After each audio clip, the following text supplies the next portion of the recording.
महान केपी बाको प्लान के थियो भने त्यहाँ बुदा पढ्यो भने त्यहाँ एउटा छ कि सरकारले भनेपछि त्यो जुन पनि पोस्ट डिलिट हुनुपर्ने टाइपको के पो छ अनि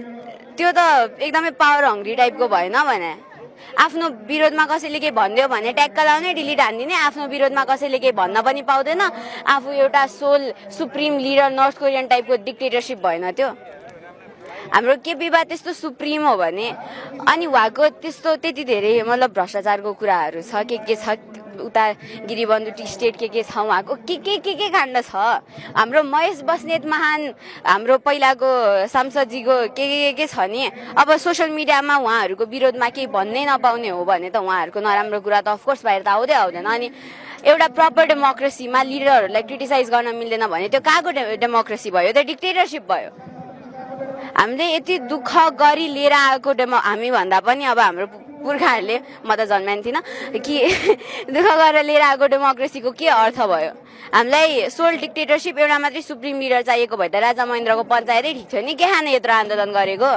आफ्नै कुराको कन्ट्रडिक्सन नगरौँ न हौ केपीबा अनि एउटा पार्टीमा डेमोक्रेसी चाहिन्छ हामीलाई डेमोक्रेसी चाहिएको छैन एकजना सुप्रिम लिडर हो भने महाधिवेशनमा किन हजुर सब आउनु भएको हाम्रो केपीबा सुप्रिम लिडर हो उहाँले केही गलत गर्न सक्नु हुँदैन भने सधैँ उहाँलाई अध्यक्ष बनाइदिउँ न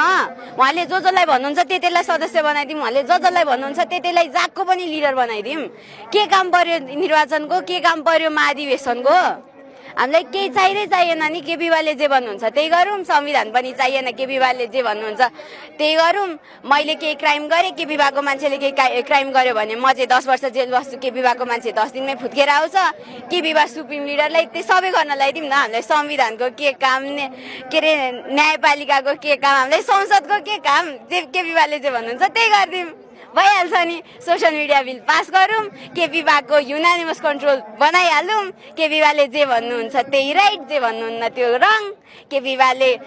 भन्यो भने जे पनि राइट हामीले भन्यो भने जे पनि रङ बच्चाहरू काम छैन उद्देश्य छैन रिसाको बच्चाहरू जे पनि गर्छन् भन्नुहुन्छ अनि त्यसपछि आफ्नै भलन्टियर फोर्स इकट्ठा गर्नुहुन्छ अनि उनीहरूलाई हाम्रोतिर घुसाइदिनुहुन्छ